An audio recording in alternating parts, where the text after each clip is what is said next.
I meant to have some music, boys, but I forgot the music tonight, so we're gonna have to bang on the banjos next time. Don't worry, this is gonna be a mainstay.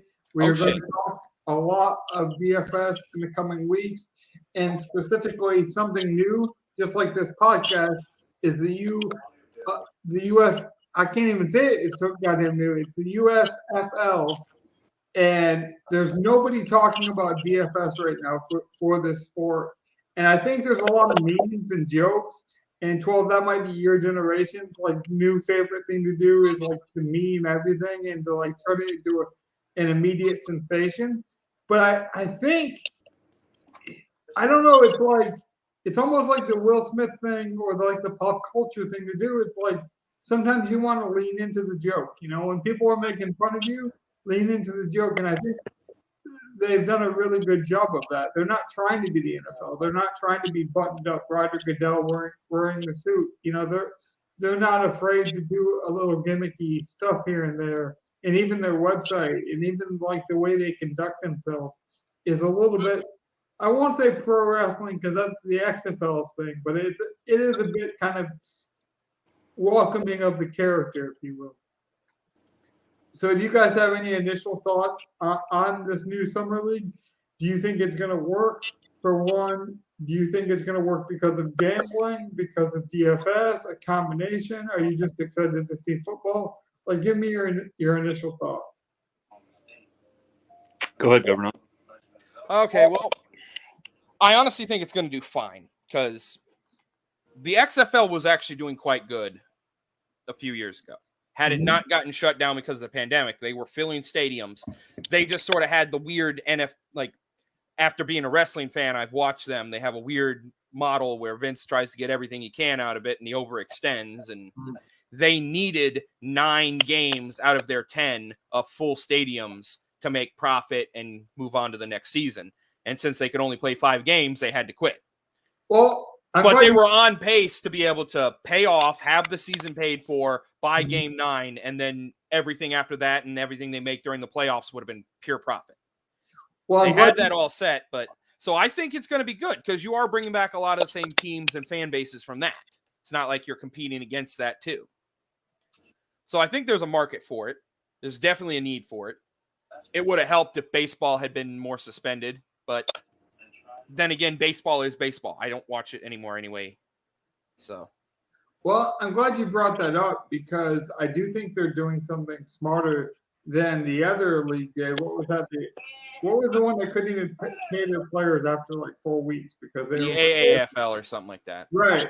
So what the United States Football League is doing that I think is very intelligent is, unlike this Vince McMahon model where he just tried to squeeze the orange a little too hard, was they already decided they're basically going to stay in a bubble and it's not COVID related as much of it is they don't want to overextend travel and run out of money. So every team, even though they're in technically different regions from a fan perspective, they're going to be playing in the same location.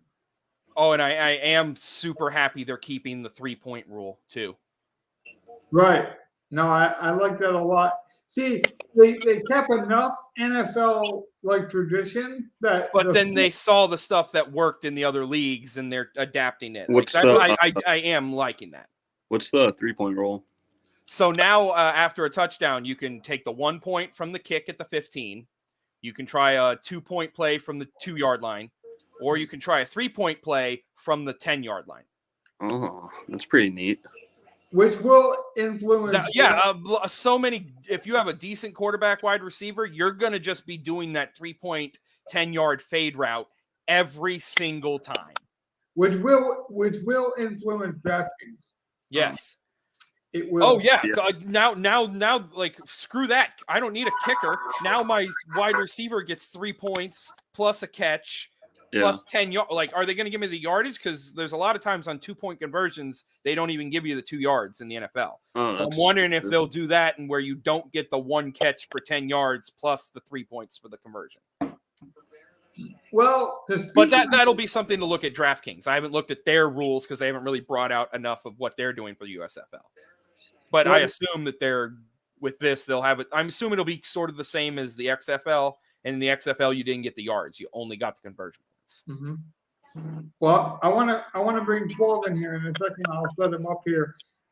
I think, like, I was looking today, boys. There's no content at all right now in terms of DraftKings, in terms of sports betting, in terms of daily fantasy sports.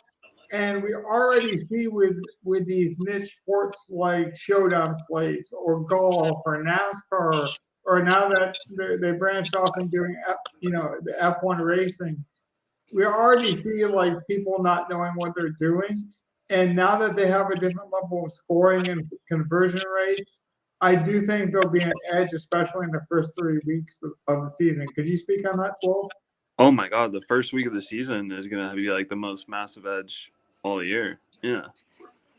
Is it going to be a race to Twitter? Like, where are we going to have to find our edge? Like, are we just down the sewer, the filter of Twitter, trying to find any beat writers, trying to, like, are we trying to sneak into the stadium to try to figure out who's starting? Like, how hard do you think this information is going to get, and does that benefit the player that's willing to put in the time and the effort?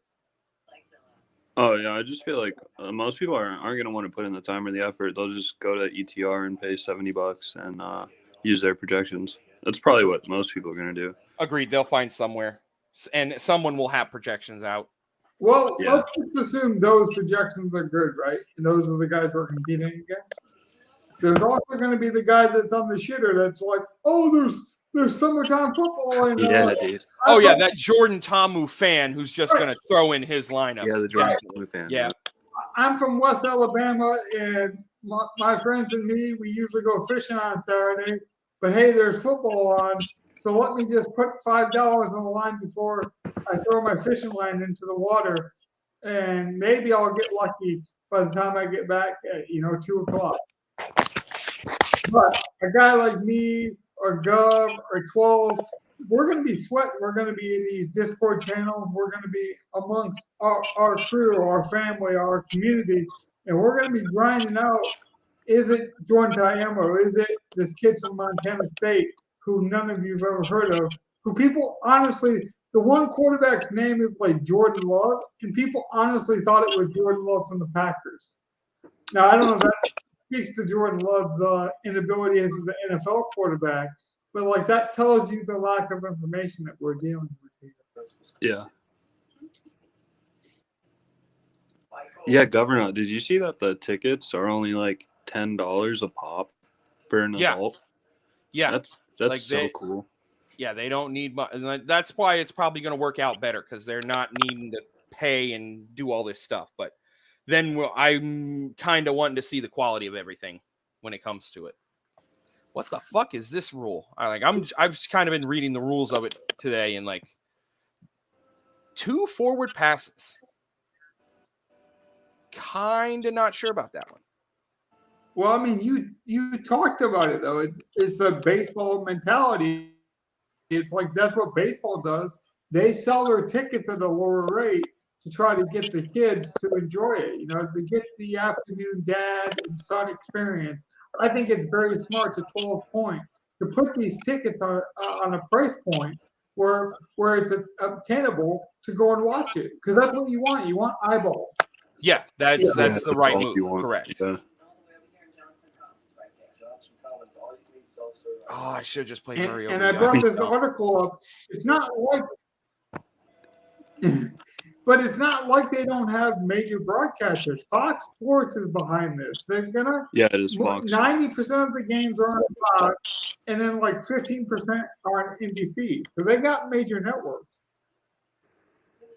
And the way the internet works, we're gonna get information. I mean, you're gonna be able to watch this stuff. Like I was telling 12 when we were doing our live show where we were just shooting the shit, watching the fights, spending an hour and a half. You guys should go back and watch it if you guys want to. That was a good show. We had my buddy Mike in here.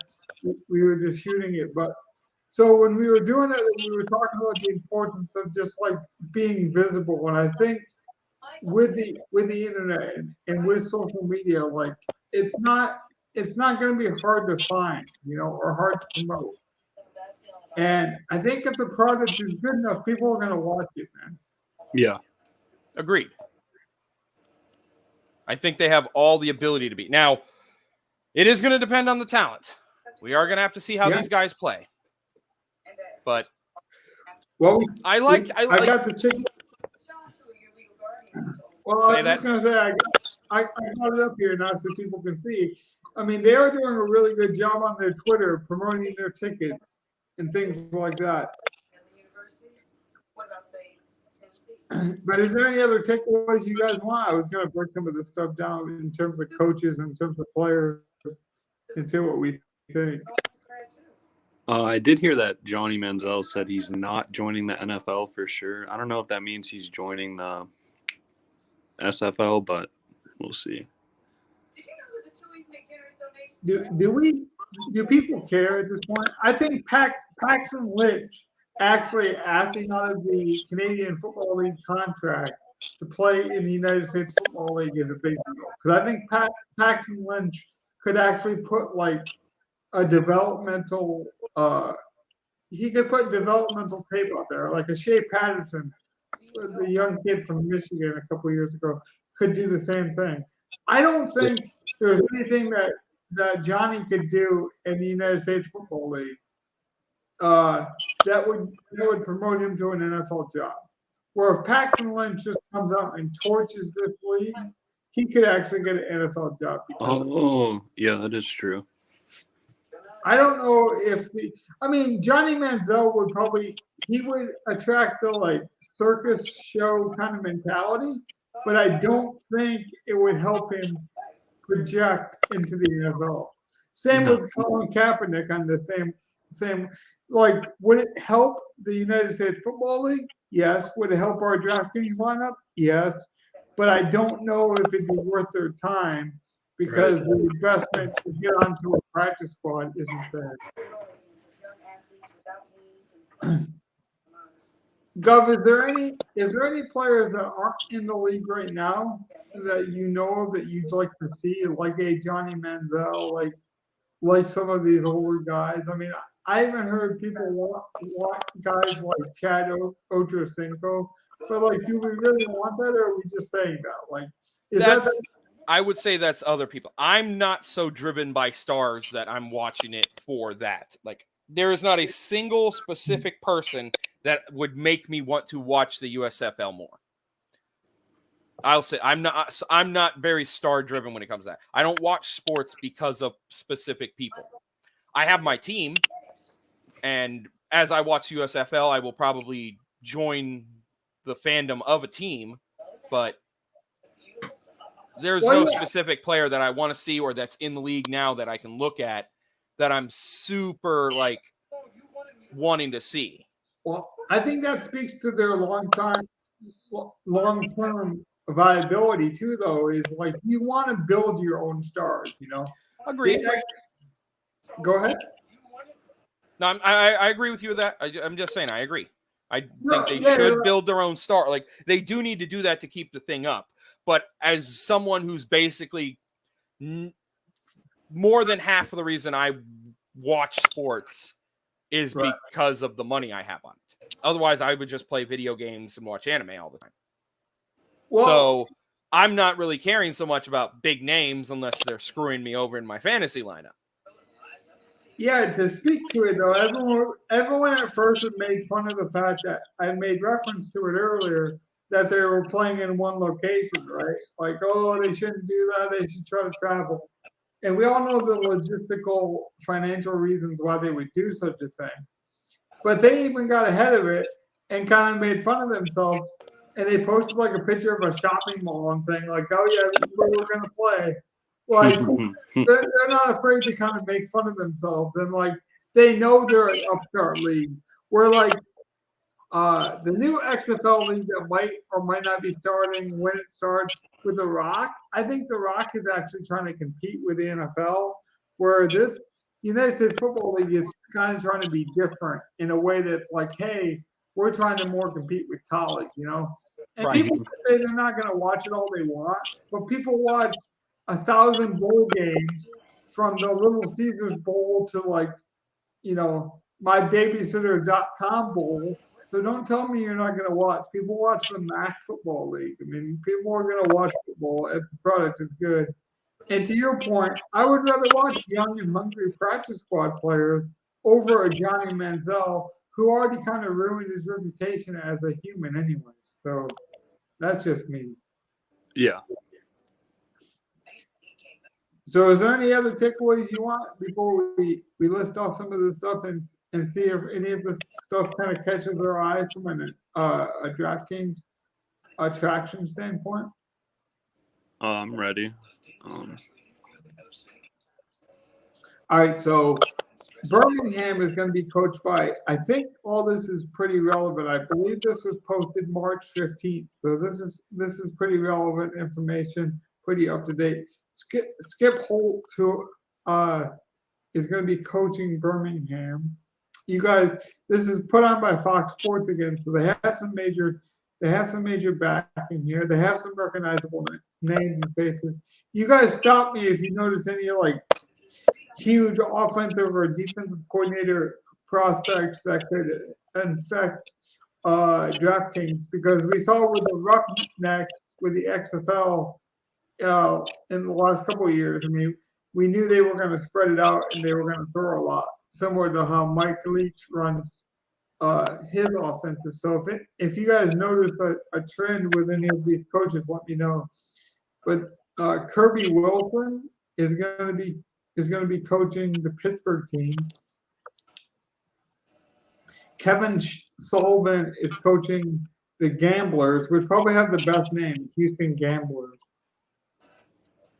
I will say one of the biggest surprises that I didn't like, I thought it was a missed mark by the United States Football League when I was breaking it down, is they went into pretty safe market. I would have liked them to go into some different marketplaces, some places that the NFL hasn't went, like not like a Houston, but go to like, go to some of these places that might be hungry for football that don't necessarily get the reputation for always getting the showcases, Yeah.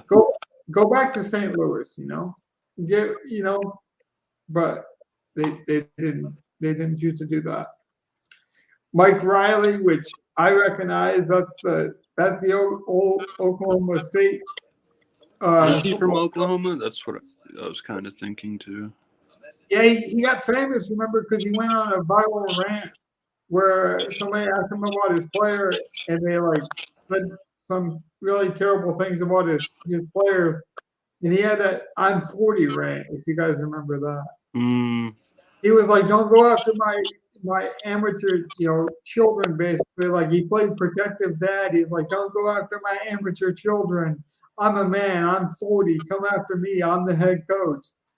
Like, if you guys want to watch like a coach care about his players, there's no better 5-minute clip than Mike Riley's passionate 40 quote.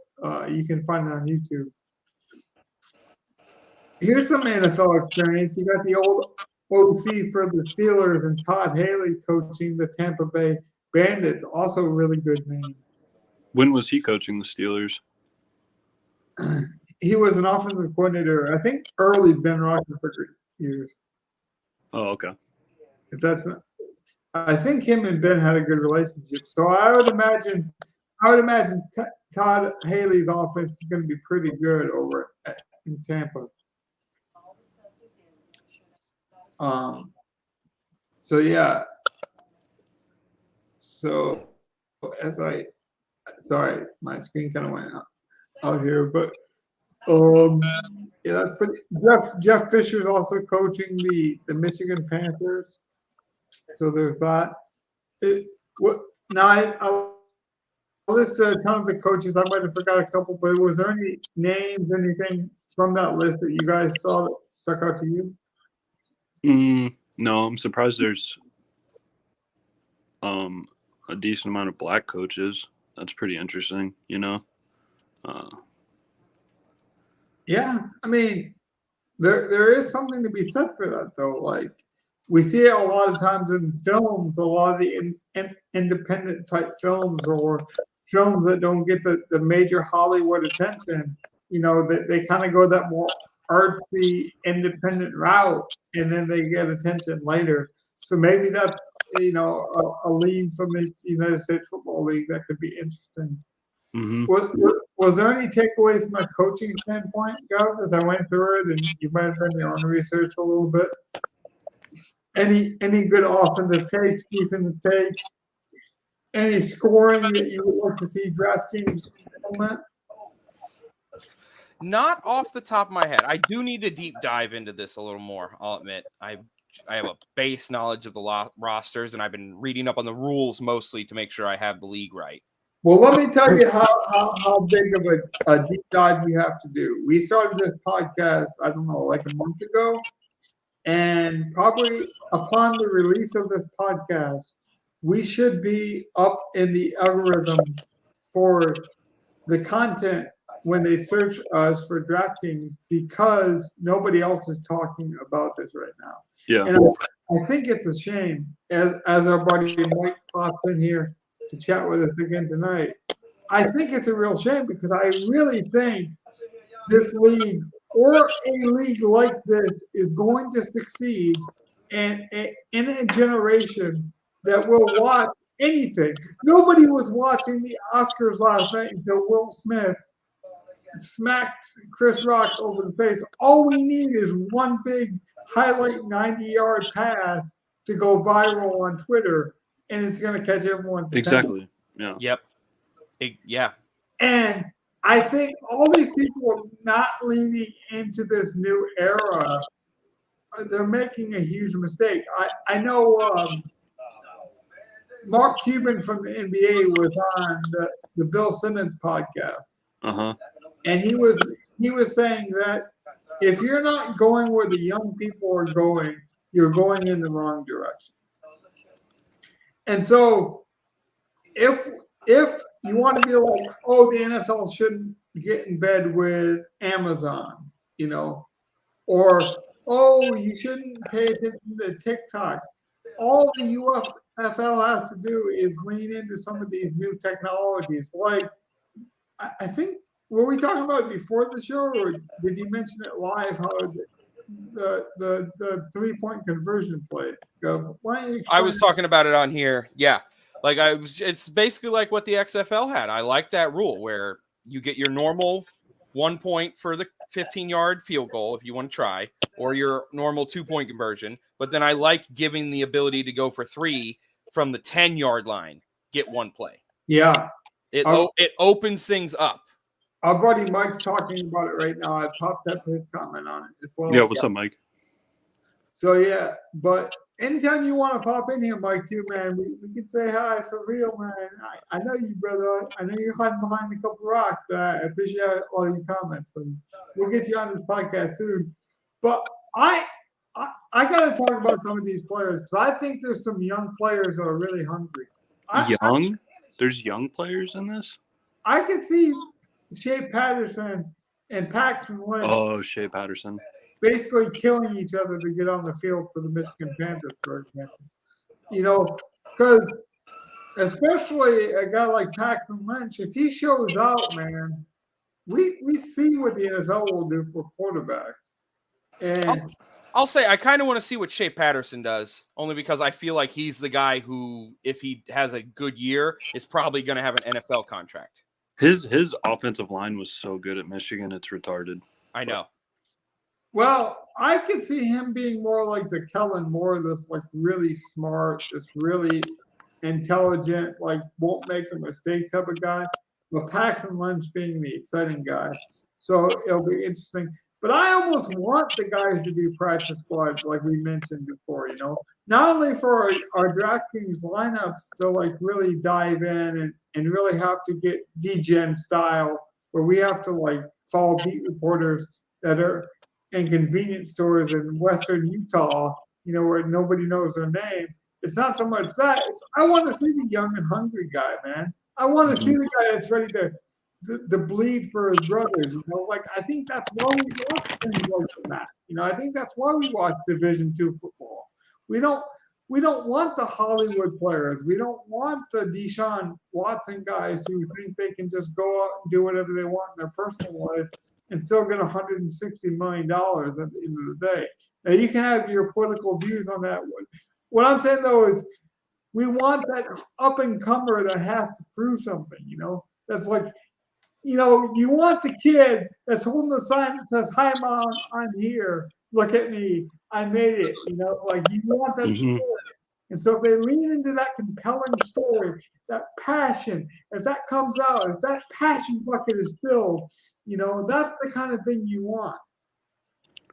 And how often do these guys get a second chance? I'm sure a bunch of these guys had torn ACLs or whatever, and their career just ended. But now with the USFL, they really have that second chance. Think about it this way. Why do you think a guy like Pat McAfee is making so much money over a guy like Mike Maseka or Howard Stern that we talked about last year? It's because he's willing to go where the young people are going. It's like that. It's like Mark Cuban argument. You got to lean into the younger audience. You got to be willing to take some chances, like the 3-point play. Is it stupid? Is it gimmicky? Perhaps. What's also gimmicky? The Hell in the Cell match for the WWE. But it puts asses in the seats, man. Like when Mick Foley's tooth goes through his skull. And it looks goofy, and you got Pat McAfee jumping up and down in SmackDown, and doing the DX symbols and throwing his hands up and Now I will say you don't want the old XFL where people have nicknames on the back of their jerseys and stuff like that, but you do kind of want to lean into be a bit different. I don't want it to be like the Globetrotters where it's scripted. But I wouldn't mind it looking a bit different than the NFL. You want it to be different enough, but recognizable enough to be still football at the end of the day. Yeah. Right. And that's what I think that's what we're getting. I like what Mike's saying there. I like that replacement 2 rule. Yeah, speak on that for a minute. Give me a second to drink this coffee. Speak on that. So I'll explain it basically. So the onside kick, you can take your normal onside kick try from the 40, or you can take one play that is 4th and 12 from the 33-yard line. If you get the first down, you keep the ball. If not, the opposing team gets the ball where it's downed. So an incomplete pass would give them the ball at the 33-yard line. So technically, a bad onside kick would put it at about the 44 to 45. So you're risking 10 yards on a missed onside kick to say we can do it get 10 yards on a play more than we can get this onside kick. I hope these offenses are good or these defenses are just terrible. These teams. If I were a coach, I'd be looking at which one has the special teams coach that has a good hands team, because looks like that's going to be mildly important. Well, let's run through some of these players. So we got the Birmingham Stallions are going to be quarterbacked by Alex McGowan, which I don't know that much about him. We went to FIU. You said you're starting with Birmingham, right? Yeah. The Stallions. I got it up on the screen now, the Stallions. It's a lot of work. You got to copy these guys, paste them on a I'm new just going to go down the roster. If you guys see any names that you want to shout out. I haven't seen anyone that I really recognize, but like we mentioned, I think that's going to be a good thing, not only for our Draftkings lineup, but just I don't know how many of these retreads in the NFL you want, because you kind of want to be different than the NFL. If it was just a bunch of Johnny Manziels or Chad Ochocinco's or Terrell Owens, then people were okay, I don't want to watch the guys my grandpa watched. Exactly. You want to watch some new blood. This Victor Bolden guy, though, he used to play for the 49ers, correct? like I think he failed in the NFL because he was so short. Yeah, that makes sense. He's 5'9", 175. Mm-hmm. This guy could be really good. I believe he won me some money in a showdown slate, actually against the Raiders a couple years ago. This guy with the ball in his hand is really good. It's just he was really short. The same thing with I believe the other kid I just saw, Brooks, was also on the 49ers. Another smallish receiver. I'm just going through the roster now. So if you guys see anyone, you guys mentioned special teams too. They even have it. Again, that team, the Birmingham team, is coached by Skip Holtz, which I wonder if has any relation to the more known Holtz who used to coach. I believe he is related to Lou Holtz. Yeah. Yeah, he has to be, right? That's just an iconic name, especially in college. So now, if I'm not mistaken, this Thornton guy, he's from Northwestern guy. See, okay, he is technically Lou Holtz Jr. He's just going by his middle name, Skip. Are you talking about the quarterback? He is Louis Leo Holtz Jr. So he is talking about the quarterback. No, we're talking about the head coach of the Birmingham. He is related to Lou Holtz. He is Lou Holtz's son. Wow, he's the son. Yeah, I he knew is his direct son. He is Lou Holtz Jr., aka Skip. See, but I love that we don't know everything either, because there's a lot. Oh yeah, we got to learn it on the fly, and we got to lean in. You know, I should have just had Murray. Honestly, I don't know if you guys saw the rating for the Winter Olympics. I think that's why the Winter Olympics failed. They tried to hold on to this traditional, like, we're the Olympics, and they didn't embrace the hey, we're going to try something new, or hey, we don't have all the answers. So as a podcast, as we work through this, that's what I want. I want this to be a mental and physical exercise for us both. You know, I want us to be punching in information on our keyboards, to be thinking about this stuff out loud for our Draftkings lineups, because not everyone's going to have this information, and if we can work through it together, we can make money at the end of the day. But as we go on to the next team, I know that this quarterback for the Houston Gamblers used to quarterback at Northwestern, and I believe he's kind of a safe, conservative guy, but I think he has like a Daniel Jones type of game to him, where it's like he's sneaky like a fox. Like if you he's just gonna get the job done. He's got enough mobility to be a threat, but not like super athletic, but like we'll just get the ball to the players at the right time. In a league like this, where the defense is like 12 mentioned might not be up to par, maybe just those swing passes are all you're going to really need, you know, at the end of the day to get it done. I'm gonna pull up some of Mike's comments as I keep going down here, so you guys can shout them out as well as we look at the roster here. JoJo Ward sticks out to me. Yeah, that's the kid from Hawaii, which I think could be huge because like you think about colleges that didn't get represented very much. I mean, how many of you guys on the East Coast are watching Hawaii? You know, so like a kid who played in Hawaii, who might not have the eyeballs or the scouting, you know, potential, can now go to this league. And there's only 8 teams, so like there's going to be 2 games on Saturday and 2 games on Sunday. People, at least for the first couple of weeks, are going to watch it. So at least you got like a small window. At least you know you're going to get eyeballs. You know, it's not like Jonathan Taylor's coming in to sell you, and you're going to lose attention. Now, do you think to that point that we might see some practice squad guys from the NFL choose to go over and want to kind of train for the United States Football League over like being a cup of coffee kind of practice squad guy for the NFL? I could see that. They're going to get paid way less, though.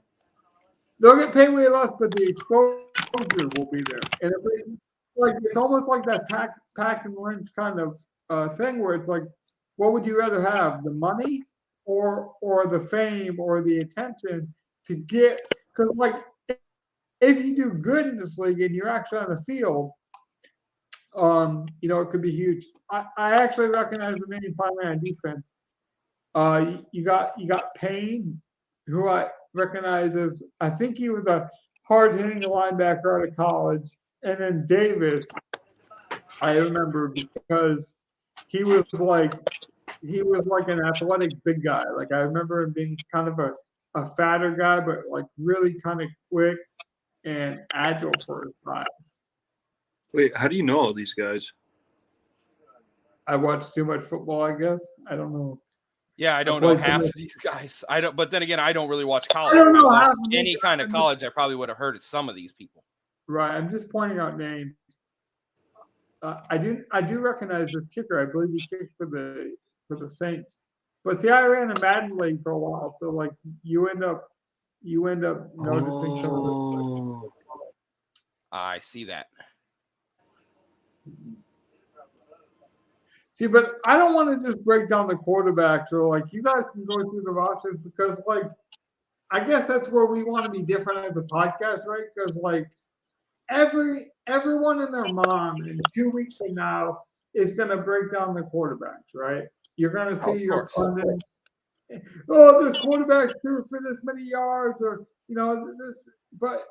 Well, Brian Scott for Philadelphia has the best offense. Well, yeah. Right. And you're going to get that. But I don't want to tell you who's good because I don't know. I don't know. But this is a thought exercise. And in building a Draftkings lineup, we have to find the edges. You have to find the edges. So going through these rosters the way I am, just scrolling through them, seeing the names, getting familiar, just seeing them. You might be reading your Sunday newspaper in a week and be like, "Hey, I recognize that name from that Fat Man's podcast a couple days ago." And it makes all the difference. Opposed to me I can read off 8 quarterbacks' names, but what's that going to do? I mean, that's just one position on a DraftKings lineup. Is the wide receiver for the Tampa Bay Bandits the same Eli Rogers I'm thinking of? Yes. Or is that a different dude? No, that's the same guy, I believe. It's the same. So that one, like right there, I know the quarterback Jordan Tomu from the XFL, and I know Eli Rogers. Right. I think Tiamo and Paxton Lynch are going to be the highest owned guys in DraftKings in Week 1. So would you guys fade those guys Week 1 DraftKings, or do you ride the train? I wish I had projections to sort of have a base off of, but like if he's the highest owned guy, I'm probably the projections say he's the highest. Well, okay, no. Then the other thing is, do we have Vegas lines out? Like even without projections, what's the line on the game? Is it supposed to be a high scoring game or a close game? Because like that would probably be the only other thing I could use to determine, or at this point to determine who I would like in the game. Like if it's supposed to be a close game, I might not fade that because it's probably good chalk. Okay, but if it's a blowout, I don't know. And then again, maybe I'm off. Maybe I should be flipping that. Maybe in the blowouts, that's when the quarterbacks are going to have good numbers in this league, and the close games is going to have a lot more like turnovers and minus points and stuff. But I think you can overthink it too, though. You could be like, hey, every Joe Blow and their mom is going to build a lineup with Paxton Lynch, and then so you try to build it with the Florida Atlanta quarterback or the Division II quarterback that never got a shot with the big timers, right? And then you're like, oh yeah, there's a reason he's in Division II. He sucks. And then you end up not getting the points. And Tiamo goes out and scores 45 points and puts on a Michael Vick-like performance because he's playing against pretzels out there, So I think there's going to be a balance between, hey, you got to weigh ownership, but there's a reason that ownership is going to be so high. Can you guys carry the show while I use the bathroom? You're good. Yeah, you're good. I just had to turn off my camera. Oh, you're good, man. I'll be right back. Yeah, I can probably pay a little more attention now that the basketball has locked. I was sort of sweating that hating my decision to play Trae Young. But what's new? Let's see. Football, though. Like, when it comes to the USFL, the one thing I remember about the XFL was the games were kind of quick. Mm-hmm. So if we're going to get faster-paced games, that bodes well for scoring. We get more back-and-forth stuff.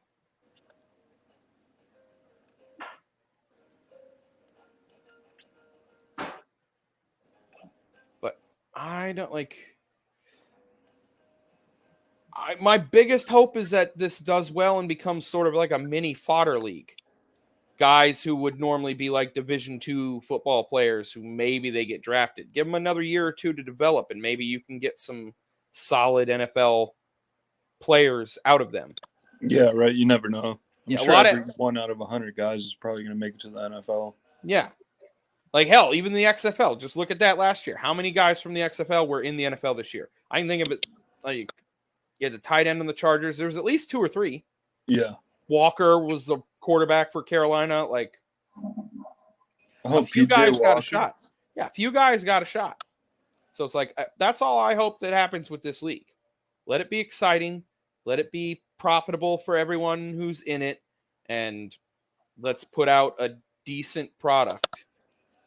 Something that we can have every year. Yeah. And something that's better than like AAA baseball. Or Winter League baseball or something like that. Hey, look, man. I don't know if you guys remember, but during the pandemic, people were waking up at 4 a.m. to watch Korean baseball. Yes. Yeah, I remember that. So You don't remember tell this. me that Draftkings, I mean, they haven't announced it technically, but they've announced it. Pat Mayo kind of leaked it a couple weeks ago. I think on purpose, accidentally on purpose, that it was going to happen. Mike's right. Kyle Laletta is also in the league. I forgot to mention that. That's another quarterback I do recognize. And it is Eli. Now, Mike, because I know you follow college as well, do you think there's going to be an edge to following guys who might have played the shower narrative? 1 second. I know, what's the guy's name from ETR who always talks about the shower narrative kind of as a joke. But I think in the United States Football League, any kind of correlation between wide receivers, quarterbacks, that kind of relationship could be huge, you know. So maybe doing a deep dive of seeing if there's any quarterbacks that play with any of these wide receivers, if there's any kind of, you know, college relationship, even the Lou Holtz thing that we found, you know. Any small edge could make a huge difference as we bring 12 back in. I honestly would say I don't think Skip Holtz being Lou Holtz's son is any, like, I don't think that actually makes a difference anywhere. Like, I don't see how that makes a difference anywhere. I don't think that makes Skip Holtz immediately a better coach. Yeah. So, like, I don't think that means that they have the same coaching scheme. Maybe that means good, though, for us. Because maybe people overthinking it like me, and they're going to play it because they're like, hey, I recognize that Holtz name. And to your point, those guys are idiots, and they're going to overthink it, and they're going to pay attention to the wrong narrative. Because we know in Draftkings, there are people in our Discord channels that we follow that will listen to some ridiculous narratives. Hey, don't talk about my shithole like that, dude. Like I remember people honestly talking, and I won't mention any names, in the Discord channels that we follow, talking about, oh, Russell Wilson doesn't like DK Metcalf because he's not religious enough. So, like, don't tell me that, you know, people don't cling on to these, like, silly narratives, like, you know. Can I say something real quick? Of course. I did notice this with me and somebody else, like that. What's that guy's name? Like Double J01 or something. Yeah.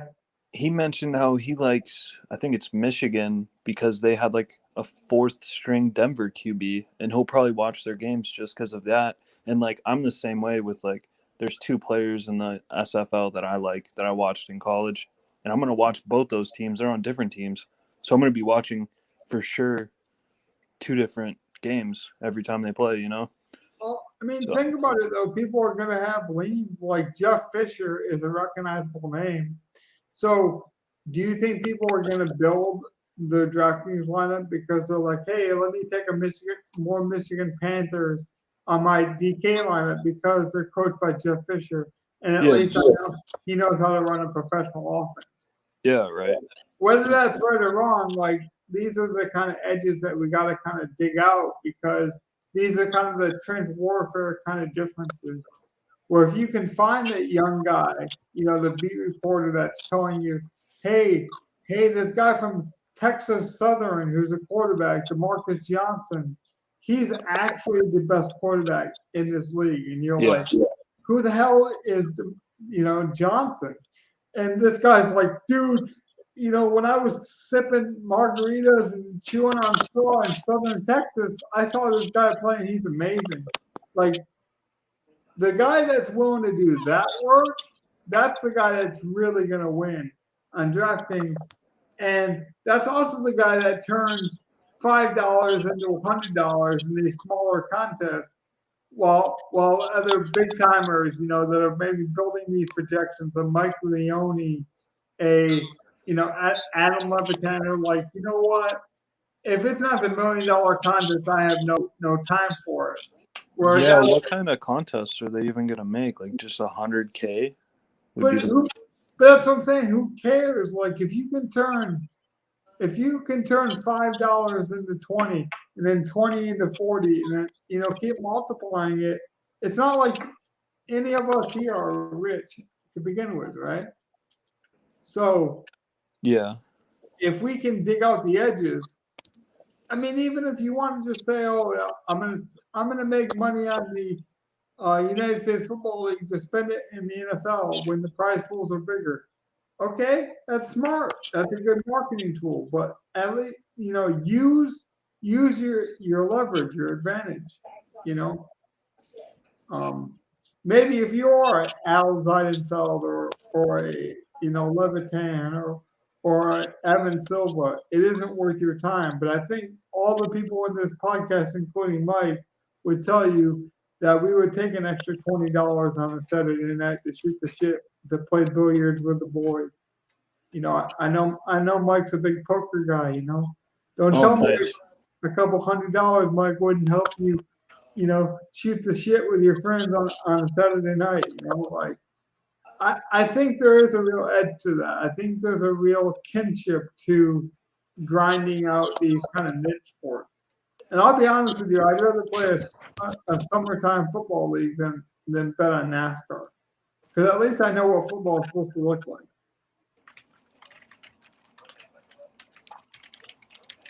Let me just keep going through some of these rosters and see if we know any names. Anything else you guys want to mention? Like I said, I kind of like that this is organic and we don't really know what we're talking about. Yeah, I'm literally just sort of like reading through rosters and stuff still. Like, it's a lot of work. I know this kid from Texas Tech, this defensive end. I remember him because he got in trouble, sadly. Corlon Hill, I think is his name. Corlon Hill. He was kind of a tweener. Like he wasn't sure if he was big enough for the NFL, but he had some really good bend. I remember some people thinking coming out of college he could be something, but he didn't have that NFL kind of prospect size. Mm-hmm. I remember Toby Johnson too getting a shot in the NFL, being a big boy, a big hog, as you say, being 320. It's just he couldn't get his conditioning right. And I know that about Paxton Lynch too. A lot of people say, like, honestly, the thing I heard about Paxton Lynch and why he didn't make it in the NFL was he cared more about playing Madden on Saturday nights than playing football on Sundays. But this is your chance, if you got a chance to play in the NFL with 350 pounds and you're out of shape, and you know this is your last chance for a guy like Toby Johnson, slimming down to 320, like it looks like he's going to play out of Georgia for the United States Football League, and this being his last chance to make an impact, it might be all the difference. You know what I'm saying? Like, we might see some real, guts and glory kind of performances from some of these guys. And that has me excited. It's that hunger, man.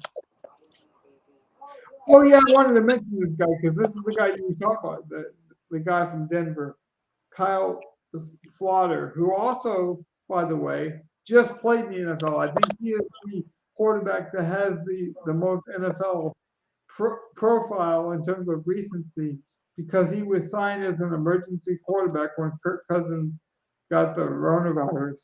Oh, okay. Yes. So he actually has the most recent NFL experience.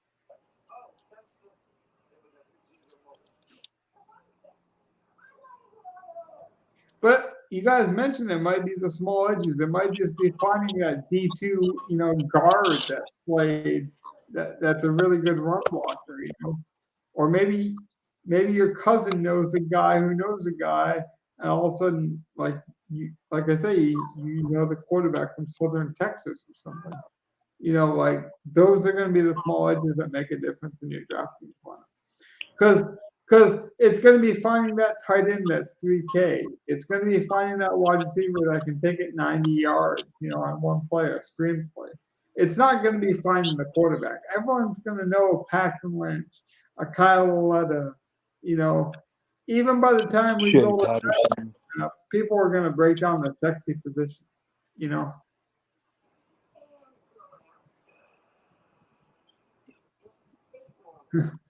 Well, a guy like E.J. Rogers might be the guy, like a guy you can just swing it out to really quickly, like a Tavon Austin type, Like that. Usually in bad football, you want to look for slot receivers, That's what I've learned from the XFL. It's like when it comes to bad football or defenses that might not be up to par, like finding that quick, like the Victor Bolden guy that I mentioned from the 49ers, that I know, like, when the ball gets in his hands, he can make something happen. Or even like this kid right here at 6'5", like, how much size is going to be in this league? So if you're a 6'6" wide receiver like this kid, could you play a poor man's Mike Evans, against a lot of probably shitty cornerbacks? Yeah, right. If you can box out a little, any kind of body positioning, you could probably do really well. Right. I remember Joseph Fourier for the Lions being just a weapon for Matthew Stafford because he honestly was 6'8" as a tight end. And he wasn't good. Like, he didn't have good receiving ability. Like, he couldn't run 50 yards on the field. But in the red zone, he was a threat, He was a dog, yeah. He was that Parham kind of influence, and I think those are like the small, like, niche kind of, like, think about this, that the wide receiver I just mentioned, 6'6", 6'5", and then you look at some of these corners, 5'9", like, we're not talking about a 5'9" athlete here. He's playing in the United States Football League, so, like, there's a reason you play in a league like this. So I don't know.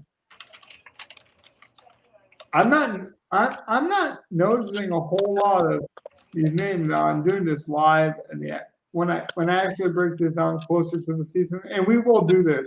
This is kind of our introductory podcast. We will do more of a sit down and build a lineup. In a couple of weeks, I will build a lineup with you guys. Now, yeah, at least we're doing something. Yeah, once DraftKings releases salaries, we'll have a lot more to talk about. But I don't. At this point, we're just breaking down teams.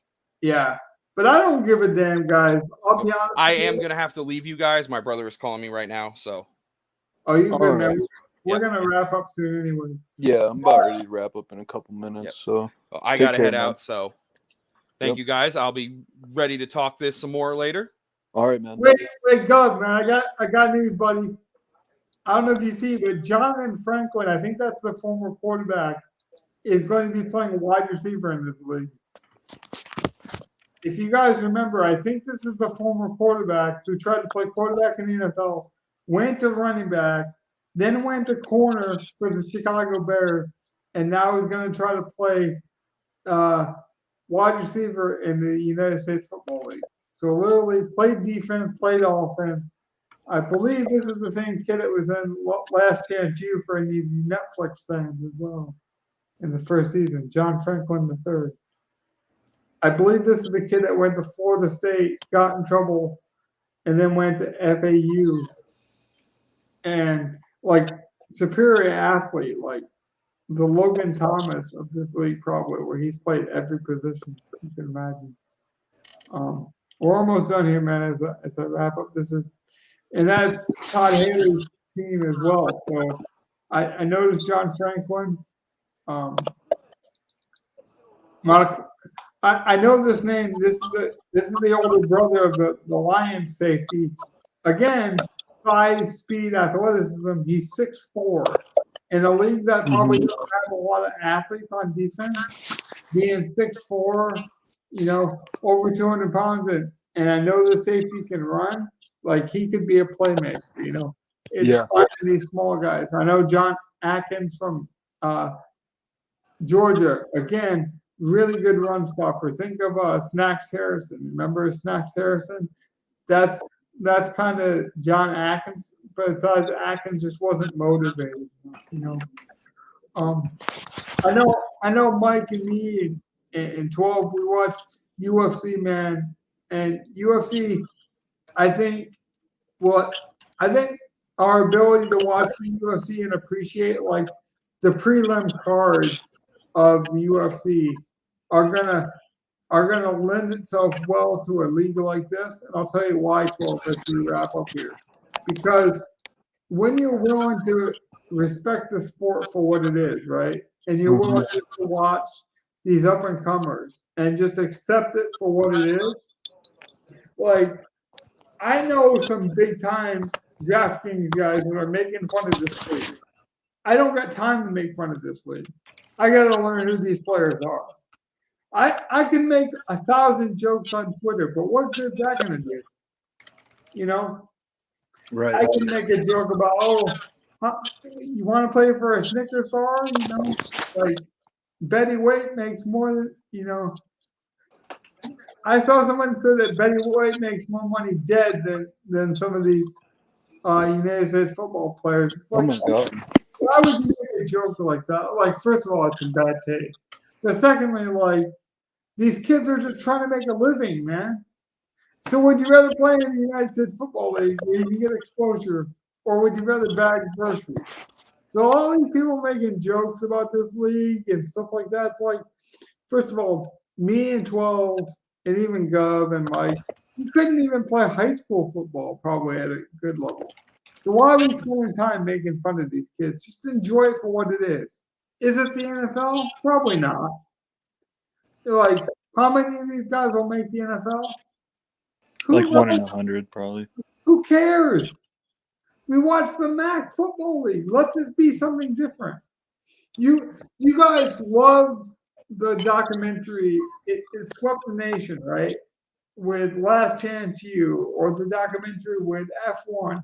But no one's saying that the F1 documentary is as good as watching the Daytona 500, Like, no one's saying that, these F1 drivers are as good as Kyle Busch or, like, Patrick Mahomes, and, like, making these weird comparisons. Like, I don't understand why we do that if we really want something like this to succeed. Just enjoy it for what it is.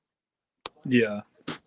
If it's that weird art fair that your aunt makes you go to, enjoy it for what it is. If you don't enjoy it, turn it off. But I think it's going to draw enough eyeballs, and we'll be back in a few weeks when, like Doug was saying, when the salaries are released, and we can break it down. But I think this was a good discussion. 12, do you have anything else to say to the people? We'll give Mike a chance to type any last minute comments out there as well. He's been good information for us. It was good to see Mike again. Good to talk to you and Gov. Good to dip my toes in a little bit more. Even though we didn't have an amazing episode, we still did it, you know? Hey, man, this is amazing because we're willing to talk about it. Where most people, like I say, they want to joke, they want to be goofy, they want to say all these silly things about it. I'm taking this serious, man. Because, like I say, if you can turn $5 into 20, like maybe that's $1 million entry ticket, you know, for your NFL contest in week 1. But Yeah. just enjoy it for what it is. I think it's going to be a great DFS sport, and you know, and of course we're a new podcast, so we got to attack some of these newer sports. I'm not going to lie to you. There's a reason we're talking about this. It's because it's a new sport. There's not much content all around it. We want to take advantage of it, just like these players want to take advantage of their opportunity. It's very symbiotic that way. And I think we can all enjoy it for what it is. As long as you guys enjoy it. Just don't expect to see Patrick Mahomes on Saturday when you watch this sport. I mean, just turn it on and see if it's something you like. Yeah.